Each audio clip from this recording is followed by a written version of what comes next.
Hiding? If you want me We to. are now broadcasting.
Good evening. I'm Molly Duffy, Executive Director of the Valley Forge Park Alliance, and it's my pleasure to welcome you to our 2021 Speaker Series. The Speaker Series has been made possible by the very generous support of the Sharon H. and Bruce A. Bakke Foundation, as well as the hard work of the Valley Forge Park Alliance staff and volunteers. Thank you for supporting our work by purchasing a ticket to this event. So for this presentation, for the best viewing, please select Speaker View in your Zoom window. You can rest assured that you're muted and that your video is turned off. If you have technical questions now or questions for the speaker later, please use the Q&A box. So without further ado, I'd like to introduce our moderator for the evening, Wanda Bankhead. Wanda is a charter member of the Delta Sigma Theta sorority Valley Forge Alumni Chapter. She serves on the Patriots of African Descent Committee with the Valley Forge chapter and remembers the groundbreaking ceremony in 1993, watching the monument being delivered and the unveiling. Wanda is a direct descendant of 3 Black American Revolutionary War soldiers. In addition, her great-grandfather was a Buffalo soldier. Another relative served as a Buffalo soldier and was the 3rd Black chaplain in the U.S. Army. These soldiers inspired her in terms of perseverance, determination, faith, family bonding, and civil rights. Wanda sits on the Shippensburg University Foundation Board of Directors and co-chairs the Foundation Annual Fund. She lives in Middletown, Delaware with her family. Thank you for joining us, Wanda. Good evening.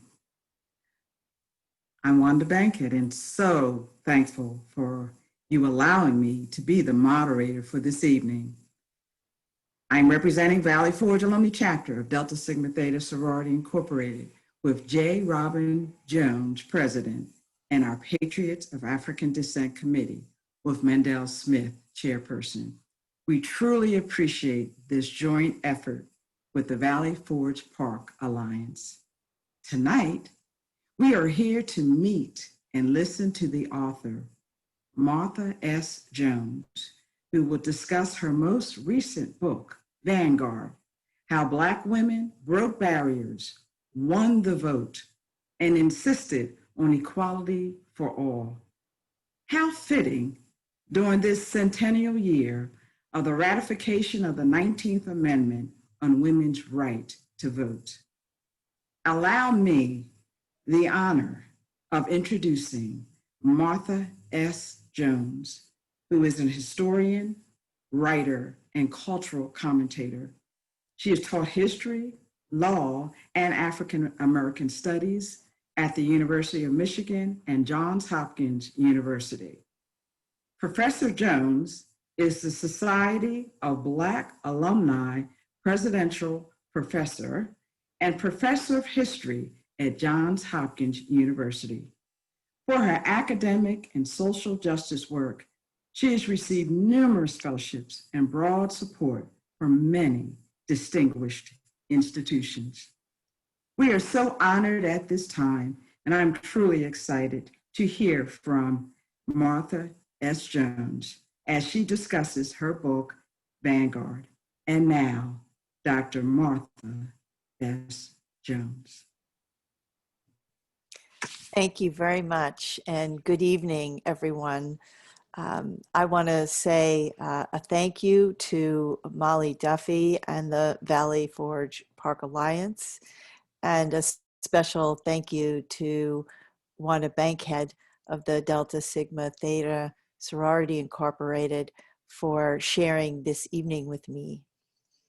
My theme will be the 19th Amendment to the U.S. Constitution. We are marking the centennial of that amendment, oftentimes referred to as the Women's Suffrage Amendment.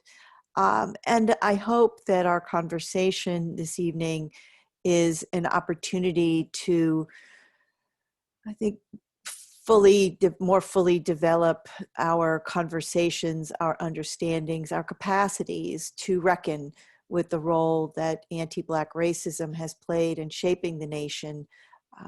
Like many of us, my goal is to foster a series of conversations in connection with the centennial anniversary that helps us better understand what happened in 1920 and to devise ways of moving forward from our own moment in 2020. Mentioned to me that you're celebrating the centennial of the 19th Amendment, and you might notice that I slightly cringe. Now, don't get me wrong. I have just finished a book about the history of Black women and the vote. And so I'm as interested as anyone in this anniversary and its significance to our nation's past. And still, I can't quite bring myself to work by way of a spirit of celebration. It might even get in the way of the story I'm going to share with you this evening. When we appreciate what an open secret Black women's disenfranchisement was in 1920, the facts of the 19th Amendment fit awkwardly with events that feature light shows or period costumes and marching bands. In 1920, members of Congress who promulgated the 19th Amendment, state lawmakers who ratified it, and suffragists themselves all understood that nothing in its terms prohibited states from strategically using poll taxes, literacy tests, and understanding clauses to keep Black women from registering to vote. Nothing in the new amendment promised to curb the intimidation and violence that threatened Black women who came out to polling places. In 1920, voting rights and voter suppression went hand in hand. Now, I'm a historian, so fortunately for those of you who are set on celebrating this year, my job is not to plan those commemorative festivities. My work instead is to cut through some of the half-truths and the myths about the past, specifically the 19th Amendment, and to equip us with the critical tools we need to think about the future of our democracy. Historians have long had an awkward, at best, relationship to such commemorative occasions.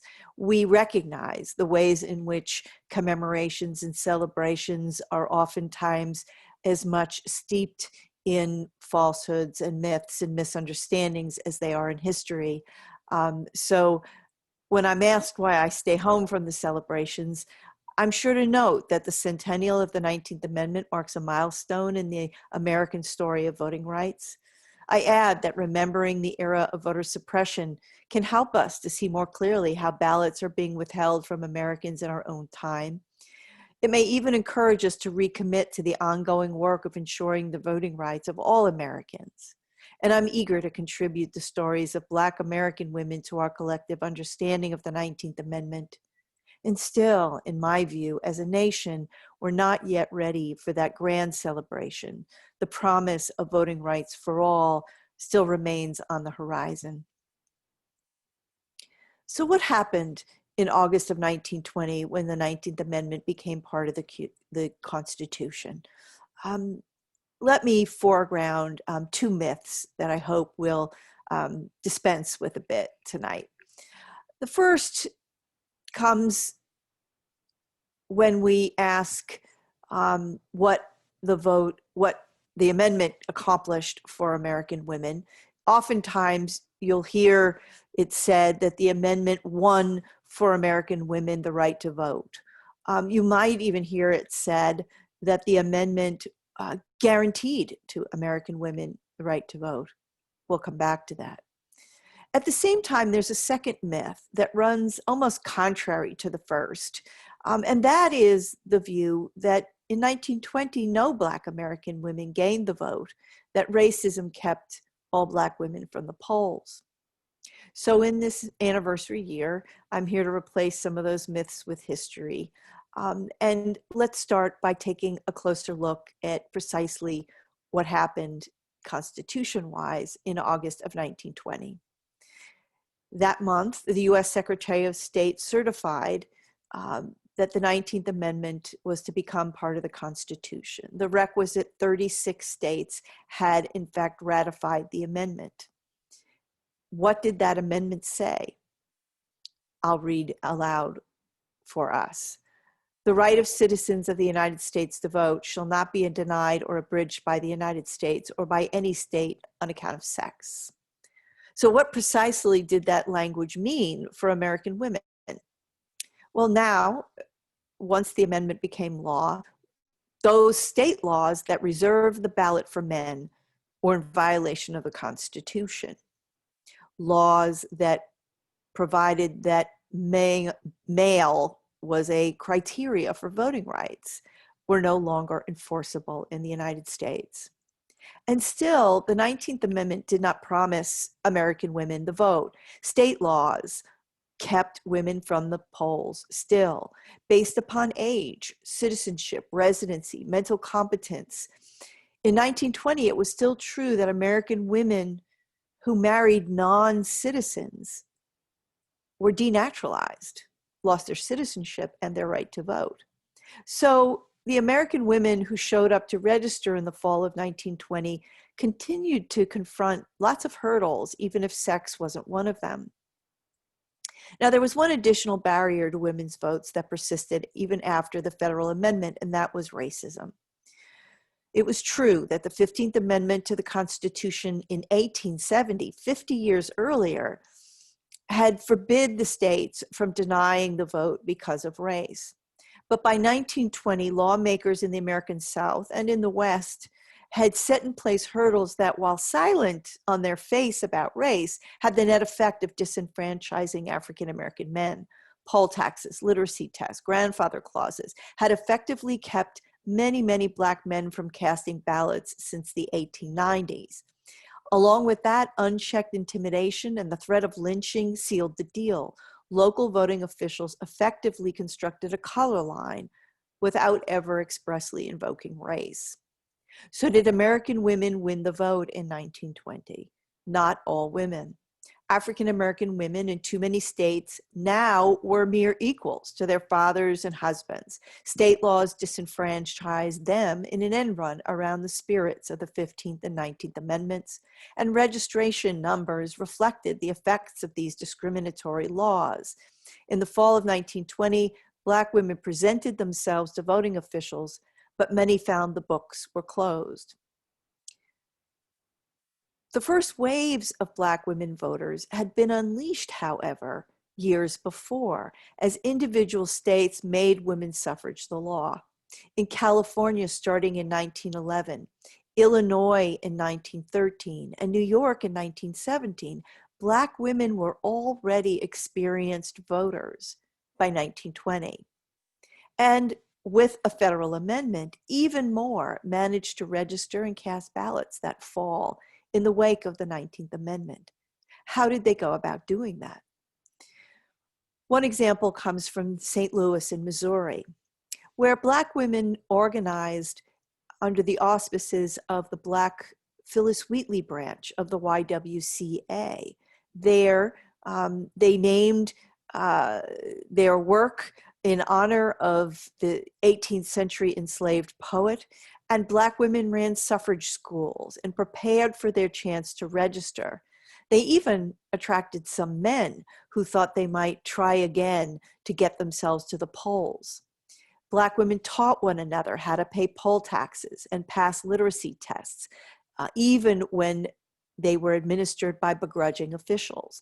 They studied the Constitution together so that when called upon by local officials to do so, they could explain even its most intricate clauses. I always tell my students, it would take some preparation, wouldn't it, for example, on your feet and in the face of a hostile questioner to explain the intricacies of something like the Electoral College. This was the sort of barrier that Black women prepared themselves for. They turned out, and papers reported that nearly every woman in the city of St. Louis registered that season, Black and white. Why organize? Why expend this energy to get to the polls for Black women? Well, in a city like St. Louis, Black women knew that local leaders, white leaders, were using voting referenda to set in place new Jim Crow restrictions. In particular, in St. Louis, in 1916, a referenda had set in place the city's first segregated housing ordinance. So Black women knew not only that local officials were using the vote and the polls to pass Jim Crow laws, they also knew that in that same year, 1916, Black men in St. Louis had been kept from the polls by violence and intimidation. They had even been accosted at the polls on trumped up charges and arrested, hauled away from the voting place. More than 3,000 men in 1916 had never cast their ballots. Another 900 ballots were never counted. Black women had a living memory of this, and they began to organize in 1920 in anticipation of their chance to tip the balance of power on Election Day. By the end in St. Louis, Black women make up somewhere between 10 and 20% of new voters in that year. A contrasting example comes out of Daytona, Florida, where educator and National Association of Colored Women Clubs leader Mary McLeod Bethune traveled the state in 1920 to encourage Black women to register. Bethune, like all Black voting rights advocates in 1920 Florida, were confronted by a brutal regime of violence at every step along the way. Black women managed to join the voters' rolls, but the intimidation continued. And that year, on election eve in 1920, white-robed Ku Klux Klansmen marched onto the grounds of Bethune's Girls Industrial School in Daytona in a deliberate effort to intimidate her, her faculty, and the Black women of Daytona. They did not succeed in 1920. The next day, Black women turned out in big numbers in Daytona. Another tactic that they used to stave off violence, there was a kind of safety in turning out to the polls collectively, and they were managed to resist and defeat this effort in 1920 to keep them from the polls. But by 1922, the violence had persisted around Election Day in Florida, including in Daytona. Again, Mrs. Bethune's girls' school was visited by the Ku Klux Klan. And by the end of the 1922 election season, Black Americans had been effectively disenfranchised in Daytona and across Florida by violence that remained unchecked. Mrs. Bethune will go on to shift tactics, to leave Florida, to head to Washington, to use lobbying and patronage and organizing in the face of her inability to consolidate power around the polls. So in 1920, African American women are having a profoundly uneven experience of the 19th Amendment. In a city like St. Louis, they are coming to the polls for the very first time. But in Florida, they are increasingly facing defeat when they look to exercise voting rights. Hallie Quinn Brown in 1920 was the president of the National Association of Colored Women. This is, by 1920, the largest of the Black women's political organizations in the United States. It is a companion, if you will, to the white-led suffrage associations of the era, some 300,000 members across the country who had banded together in the 1890s, yes, to promote the possibility of women's votes, but also to advocate, for example, for anti-lynching legislation. Suffrage is part of the National Association of Colored Women's Club's agenda, but it is not the only issue on their agenda. In 1920, the president of the National Association of Colored Women is Hallie Quinn Brown. Hallie Quinn Brown may not yet be a household name, but I aim to make her one. So let me tell you a little more about her. She's born before the Civil War in a family that leaves the United States for Canada, as many Black Americans do. Some of them fugitive enslaved people, many others of them free people who are discouraged and even despondent about the prospect of their rights in the United States. Hallie Quinn Brown is educated in Canada West, today's Ontario, and will stay there until 1870, until after the Civil War, when she will return to the US to continue her education. She'll attend Ohio's Wilberforce University. She'll go on to be a teacher, both at the high school and the collegiate level, and will ultimately accept a permanent post at Wilberforce. Hallie Quinn Brown trains as an elocutionist at the Chautauqua Institute in Western New York and travels as a speaker, eventually on behalf of the National Association of Colored Women. But first, her political ambitions settle importantly in her church community. She is a member of the African Methodist Episcopal Church. And Hallie Quinn Brown's first effort at winning office comes when she runs to head the Board of Education in the AME Church in the 1880s. And it is a remarkable moment, a moment at which Black church women in many denominations, particularly in Baptist and Methodist churches, are challenging their marginalization.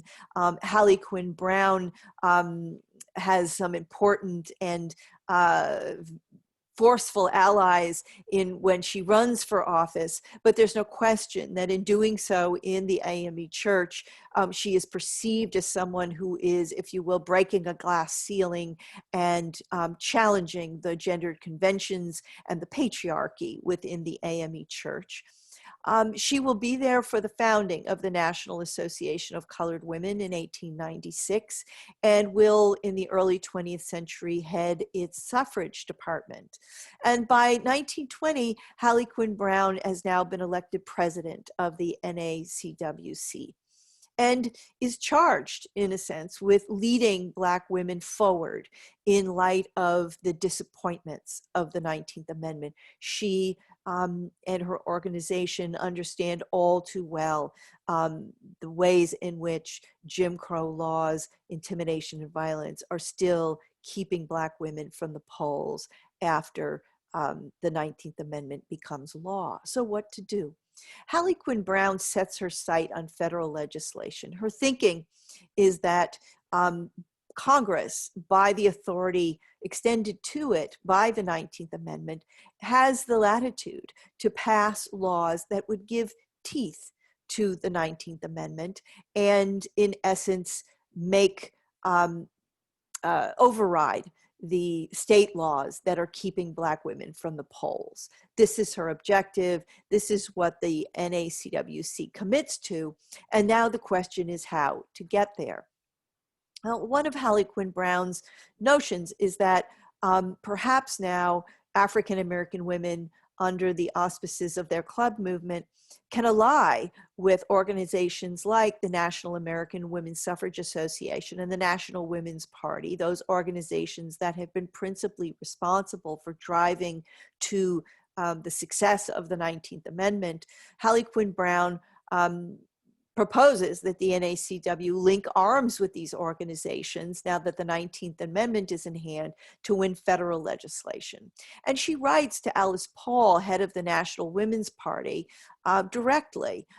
She wants to make sure that Alice Paul includes African-American women in some of the celebrations that are going to mark ratification of the 19th Amendment, and she wants to speak to Paul about this prospect of an alliance. She's partly successful. In February of 1921, Alice Paul and the National Women's Party will convene a sort of pageant in the US Capitol. The plan is to unveil a monument to early women's rights advocates, specifically Susan Anthony, Elizabeth Cady Stanton, and Lucretia Mott. This marble likeness of the three is still on display in the Capitol today.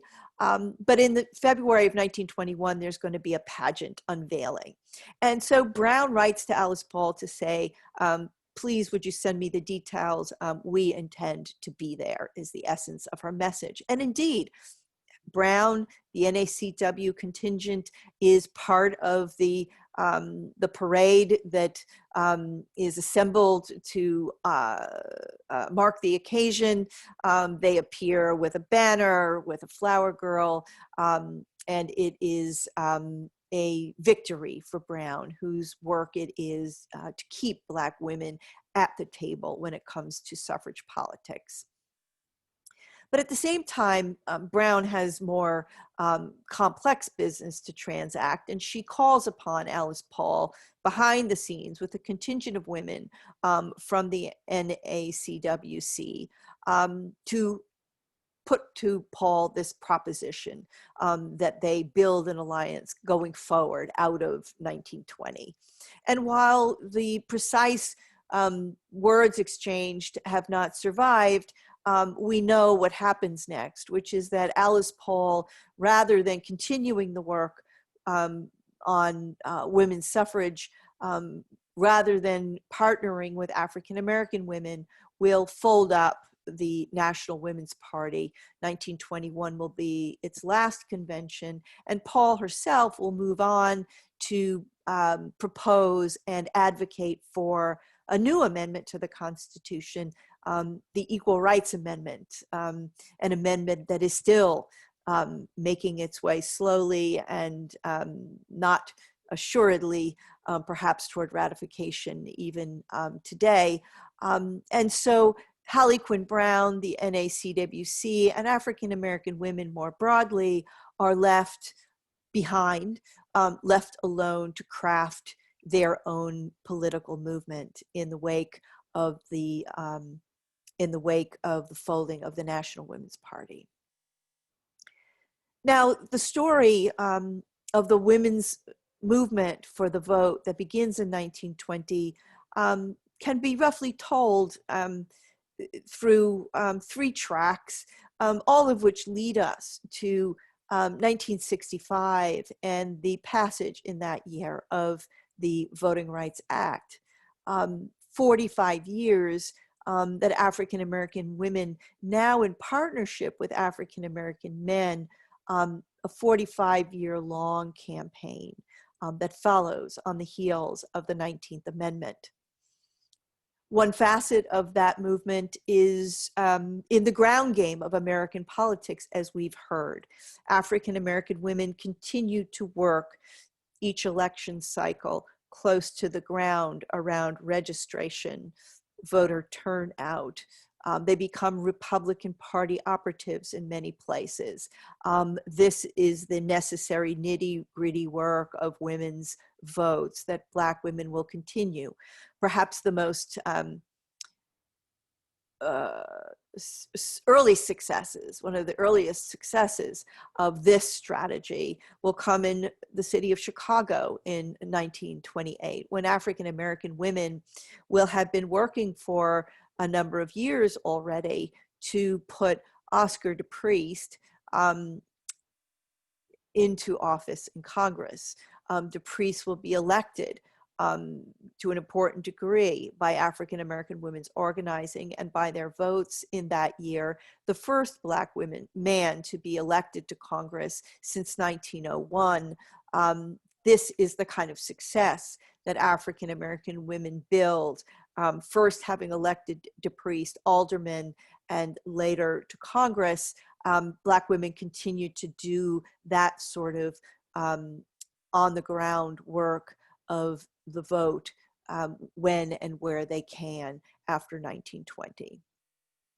At the same time, even before 1920, but with great momentum coming out of the 19th Amendment, there is a legal campaign that is being waged and led by the NAACP figures like Charles Hamilton Houston, Thurgood Marshall, and later Constance Baker Motley. The NAACP is both litigating and lobbying to chip away at the Jim Crow laws, to have them deemed unconstitutional. They defeat grandfather clauses. They defeat whites-only primaries, and they defeat the poll tax.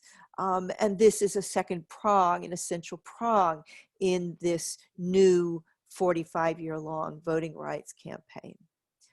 But no story of that campaign would be complete without spending some time talking about the role that African American women play during the modern civil rights era and the long, arduous, dangerous effort at the grassroots, particularly in the American South, to force Congress and ultimately President Lyndon Johnson to make the Voting Rights Act law. This is the agenda that had begun with figures like Hallie Quinn Brown, and it is the modern civil rights era's activism that will push that agenda forward and to success.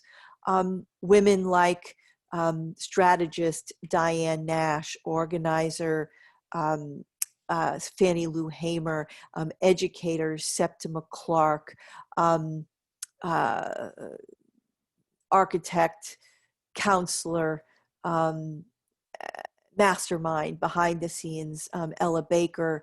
These women of the modern civil rights era, along with hundreds and thousands of Black men and women on the ground, are the force that will change the game when it comes to voting rights through campaigns like those in Selma, Alabama, leaving Lyndon Johnson and Congress with very little choice but to acquiesce finally to the aspirations and the insistences of Black Americans.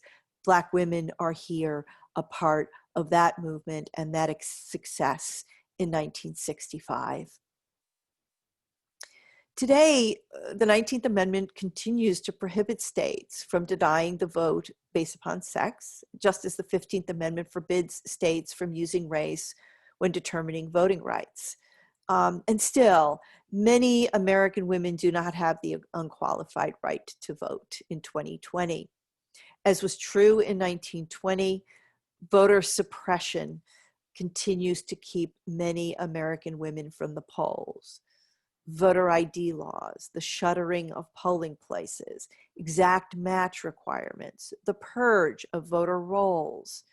While they do not proclaim their intent to deprive Black American women or women of color of the vote, they have the net effect of doing so. And along with law and policy is the fumbling of voting officials in 2020 in many jurisdictions, where still American women voters and men do not know how, where, by what means they will cast their ballots in 2020, and if they cast those ballots, whether they will be counted. It turns out that the gift, if you will, of the 19th Amendment centennial in this anniversary year is not the gift of myth or of a romanticized or whitewashed victory for American women 100 years ago. The gift is that a close look at the story of the 19th Amendment serves as a cautionary tale for our own time, a warning about what can happen when a federal amendment is permitted to not only lie fallow, but to be actively thwarted by state officials. It was true in 1920, and it is true in our own time. And still, I think it would be a mistake to end on that note, because a great deal has changed since 1920, even as American women continue to face challenges. The force of African American women in politics today, their visibility, their effectiveness, their leadership was for many white Americans in 1920 unimaginable, unthinkable, unspeakable. And today, I think we'd likely all agree that there's no denying the force that African American women have become in American politics. I'll point to a few signs of that force. We could look not too far back, but to 2017 and that year's special Senate election in the state of Alabama, where African American women deliberated, organized, and supported as a bloc, 98% of them, the Democratic candidate, Doug Jones, in what was a very tight race. Putting Doug Jones over the top not only sent him to the US Senate, a place where every vote counts, it flipped a US Senate seat from red to blue in a Senate, again, as you know, where every vote counts. This is the force of African American women, their organizing, their turnout at the polls. Looking ahead, and we don't have to quite look ahead because I know there are many among us who are already at the polls here in October of 2020. And when we look together at our ballots in this season, what we discover is more than 120 African American women vying for seats in the US Congress this fall. It is a record-shattering number of Black women aiming for national office, for a seat in the Senate, for a seat in the House of Representatives. This is a record-shattering number. The high bar had been set in 2016 when 48 Black women ran for Congress. This is the gathering force of African American women who have set their sights, yes, always on state and local contests, but now on national contests as well. And I know that no one with us this evening has missed the example of Senator Kamala Harris of Florida, who is now running alongside Joe Biden on the Democratic ticket for the vice presidency.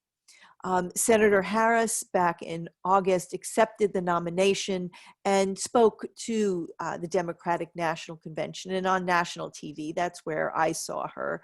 And she explained, importantly, how she had come to arrive where she was, which is at a admitted pinnacle in American political culture. How had she gotten there? Well, she was very clear to explain that she stood on the shoulders of some remarkable women. And the first woman she named was her own mother, a scientist, a cancer researcher, who instilled in her own daughters an insistence that they set their sights high, that neither race nor gender should function as a barrier to their aspirations and to their accomplishments. Kamala Harris importantly credited her mother. And then she went on to name check 6 women, all of whom are part of this vanguard of African American women in the history of American politics. And I want to just mention them as a way of appreciating the kind of women, but the kind of history that not only inspires, but really gives birth to someone like Senator Harris in the 21st century. The first woman she names is Mary Church Terrell, the very first president of the National Association of Colored Women's Clubs. Terrell was an educator, an education activist, and one of the most staunch of African-American suffragists in the early 20th century. Terrell was someone who always was rooted in the work of the NACWC, and at the same time believed it was essential that Black American women keep one foot in the suffrage politics of organizations like the National Women's Party and the National American Women's Suffrage Association, even when they were forced to confront and to grapple with anti-Black racism to do so. Terrell was a brilliant orator, persuader, and more. Kamala Harris standing on her shoulders. Ida B. Wells was next, the great journalist, sharp pen, sharper tongue.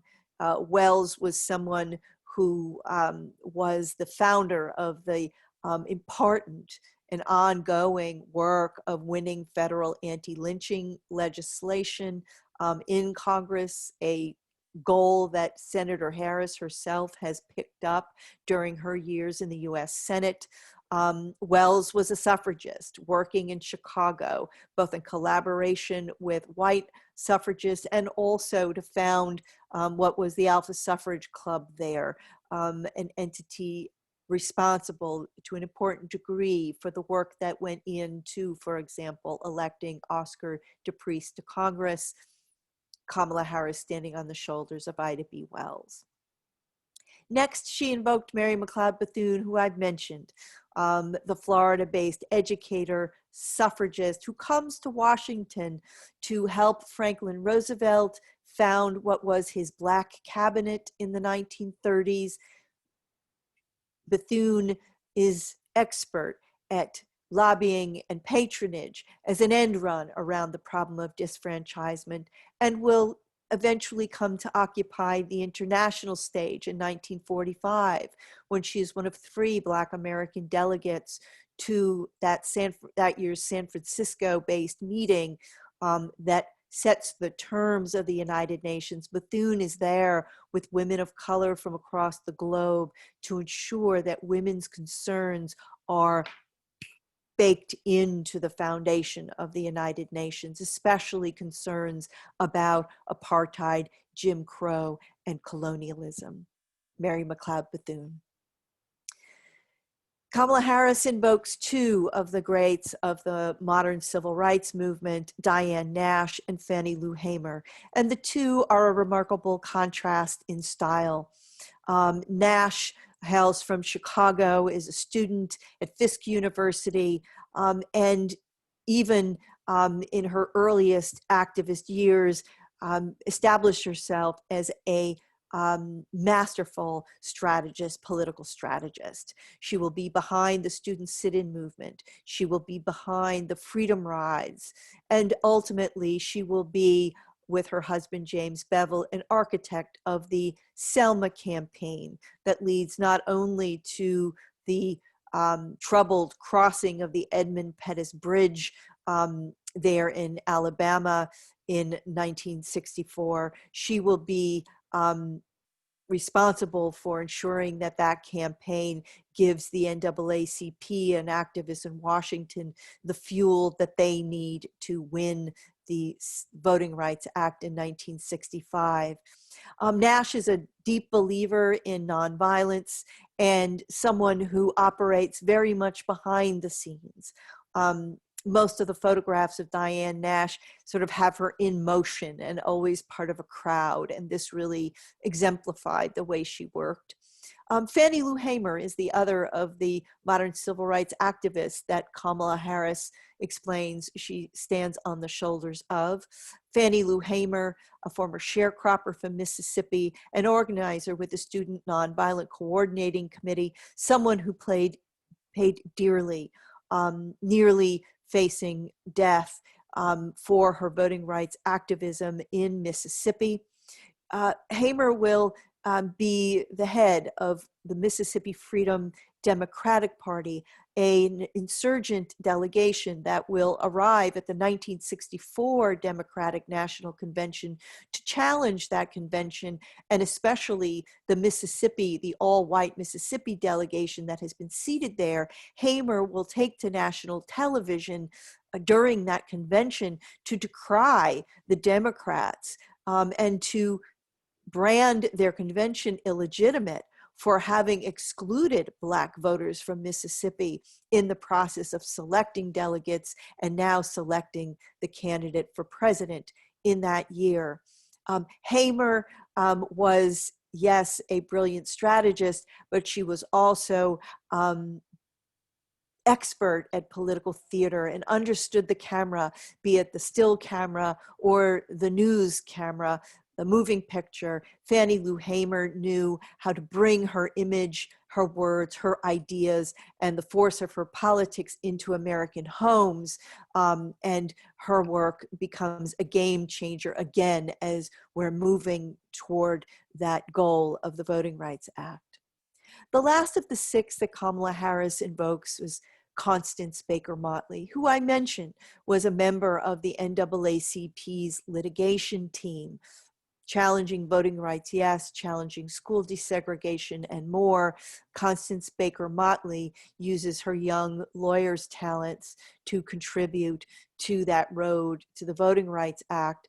But she will leave the litigation trench and hold office, run for office in New York City, and then she will serve in the New York State legislature, and finally will be appointed to the federal bench, where from that perch, she will continue to be a guardian of civil rights.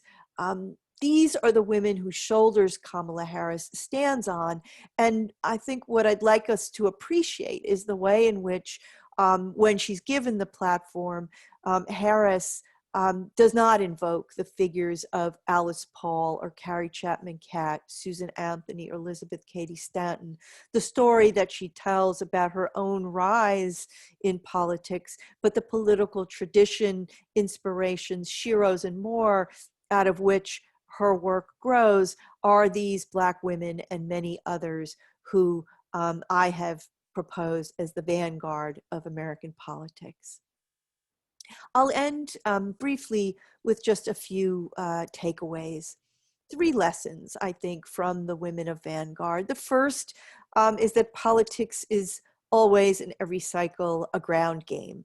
The suffrage schools, the organizing, the getting out the vote is essential work. It was in 1920, it was an essential piece of the puzzle then as it is today. We have to do that groundwork, American women, if we want to vote. And at the same time, the women of Vanguard always held up a high bar, always spoke to their ideals when given the opportunity.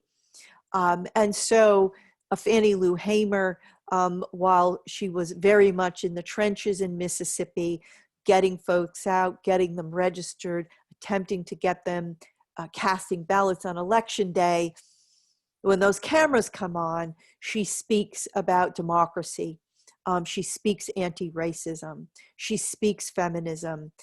She speaks about the highest ideals and principles that animate her work. It is important both to be in the trenches, but also to hold the bar high for the nation, to challenge the nation to rise to it. And thirdly, all of the women in Vanguard understand politics as a long game. Many of the women about whom I write in this book do not live long enough, though they live long lives, they don't live long enough to see the passage of the Voting Rights Act in 1965. This is certainly true for Mary Church Terrell, Ida Wells, and Mary McLeod Bethune.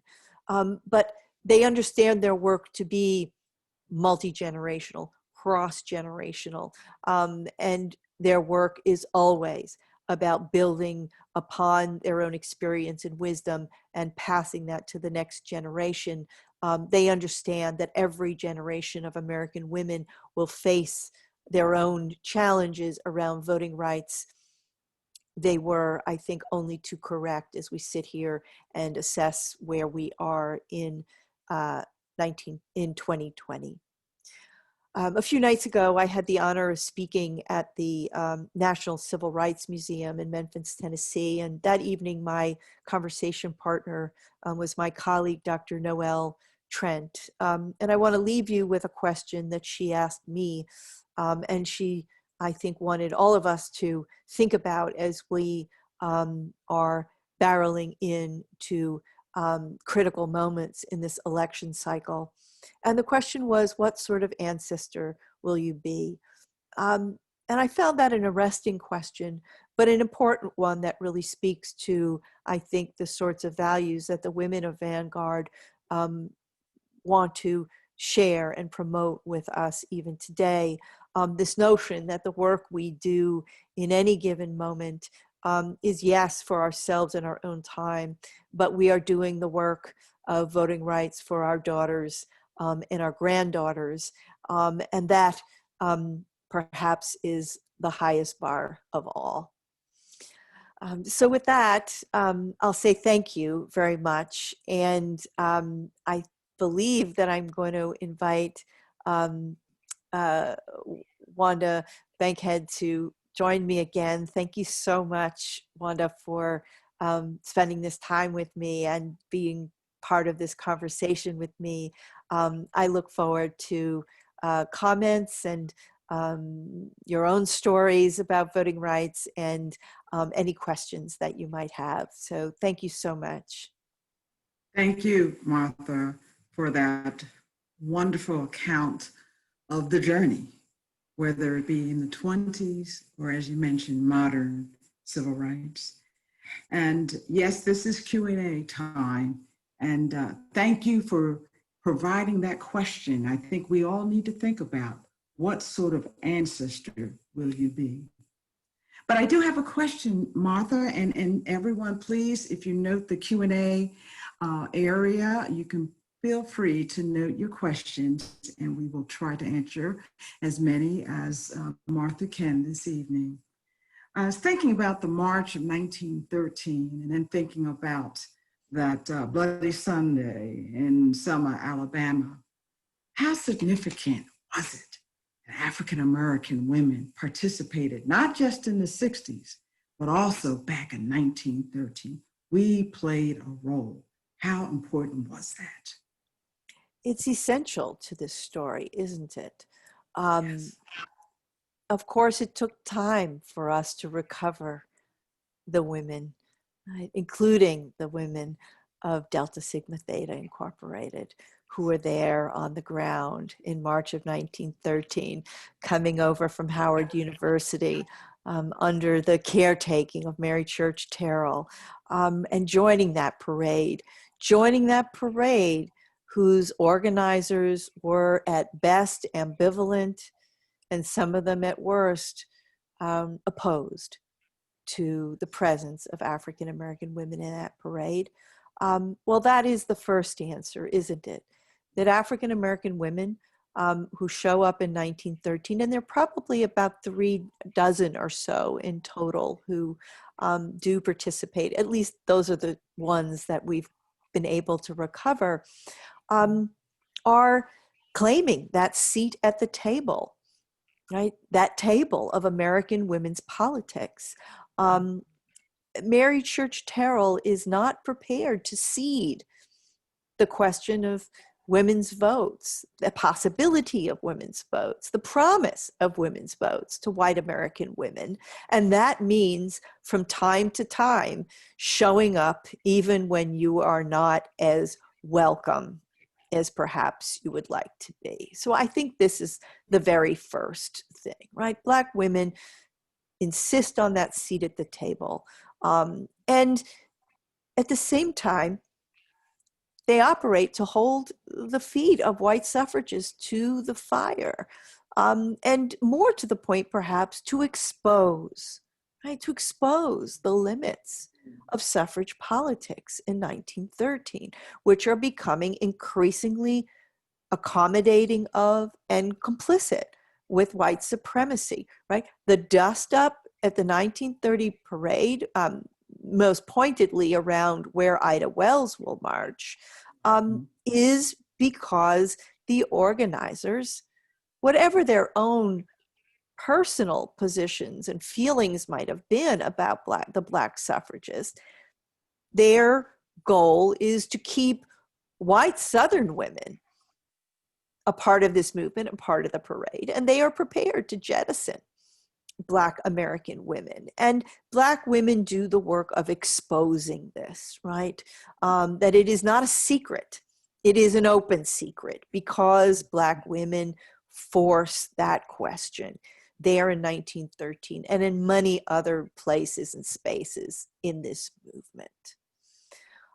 But ultimately, for us, I think, as we, in a centennial year, look back and ask, where do we fit in this long and complex history of women's politics in the United States?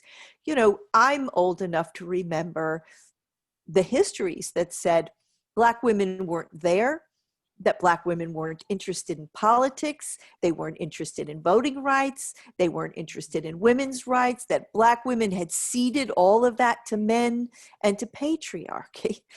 So those women who showed up and left the record of their work, and Carrie Clifford, for example, the great suffragist from Ohio, writes an article for The Crisis where she recounts the Black women who were there. She does that also for us, so that when we come to a centennial year, we can say not so fast, right? That there were women there, and as you know, my granddaughter says, and here are the receipts, right? Here are the receipts in Clifford's report of that meeting, carefully recounting it. The last piece, and then I will stop, but I want to say one more thing, because I really learned this from Carrie Clifford, is that anti-Black racism is a scourge. It's a scourge today. It was a scourge in 1913 and in 1920. But if we think that anti-Black racism kept Black women home or caused them to sit down, we are mistaken, right? That frankly, you have to come at Black women with something a little more potent than racism if what you hope to do is keep them home. And Mary McLeod Bethune faces the kind of violence, right, that does cause her to pull back and to develop a new strategy. But anti-Black racism is not going to keep Black American women home in 1913. They know what that is, and they're prepared to face that down when it serves their broader political objectives, which it clearly did in 1913. Thank you. Strong women who never gave up the fight. Yes. We do have a question from Sarah. Yeah. Martha, if you could meet one of the women in your book, who would it be? And what would you say to her? And what do you think she would say about Kamala Harris running for vice president of the United States? Well, Sarah, I thank you for that question. And I may give you an answer you don't expect, but allow me. If there's one woman in this book I would meet and talk with, it's a woman named Fannie Miller Williams. And if she's not someone whose name you know, that is quite all right, because Fannie Miller Williams was my great-grandmother. And one of the things I did in this book was take a detour to try and recover the stories of the women in my own family who in these years live in Kentucky and Missouri and North Carolina. I didn't know where they had been in 1920 and where they had done. And in my research, I'm able to find a little bit about them. And so my great-grandmother, Fannie Williams, for example, is in St. Louis in 1920. It's her story that I related earlier, a member of the Phyllis Wheatley YWCA, helping to run that suffrage school there. But I was able to find out too little about them and what those years were like. Fannie's mother was still living. She was 80 years old and living in Danville, Kentucky. What did she do on Election Day, 1920? Fannie, I suspect, got to the polls, as most Black women in St. Louis did. And then my own grandmother, who was living just a few blocks on West Bell Place in St. Louis, a few blocks from her mother.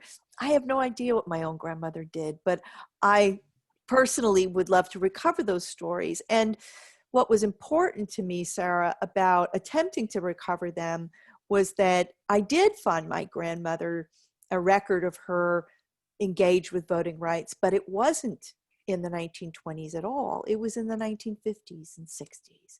And this was a sure sign to me that my book couldn't end in 1920, that I would miss this long chapter of Black women's work on voting rights that only began in 1920 and continues through the modern civil rights era. So it turned out for me that even the little bit about her I was able to recover was an affirmation of where I needed to go in telling this history. So I thank you for letting me indulge myself in that way. There's so many women in this book whom I'd love to meet and know and listen to and learn from. But I confess that I still have a bit of a longing to know more about the women in my own family, as a lot of us, I think, do. Yes, yes. Thank you so much. And time is moving upon us, and it's 8 o'clock, but you truly have touched us and shared wonderful testimonies and stories, Martha. And if I can say from the pulpit, from the podium and the pen, you have provided an excellent account on the journey of achieving the right to vote for African American women, and we're still working. Vanguard is available online, along with a request for a signed booklet. It truly is an outstanding book, and we thank you, Dr. Jones, for providing it. See your registration form and details for further information. Thank you, Martha, and thank you, Valley Forge Park Alliance. This truly has been an honor. Molly? Well, thank you, Wanda. You've been a wonderful moderator. Thanks so much for joining us. And Martha Jones, thank you for joining us. you have spoken to us on this topic that is both so historical and so current, even especially tonight. So I hope that you all in attendance learned as much as I did, and that you're as inspired as I am by hearing these amazing stories. So thank you all for attending. And I want to tell you briefly about two things that we have coming up. On October 29th, the Valley Forge Park Alliance will be doing a world premiere for a members only for the new Valley Forge Visitor Center film. We'll have behind the scenes clips and a discussion with the film director. So we hope you'll join us on October 29th. And our next speaker series event is on November 10th. We will have Michael Cecere, who will be presenting from his book, General Peter Muhlenberg, a Virginia officer of the Continental Line. So we hope you'll join us again.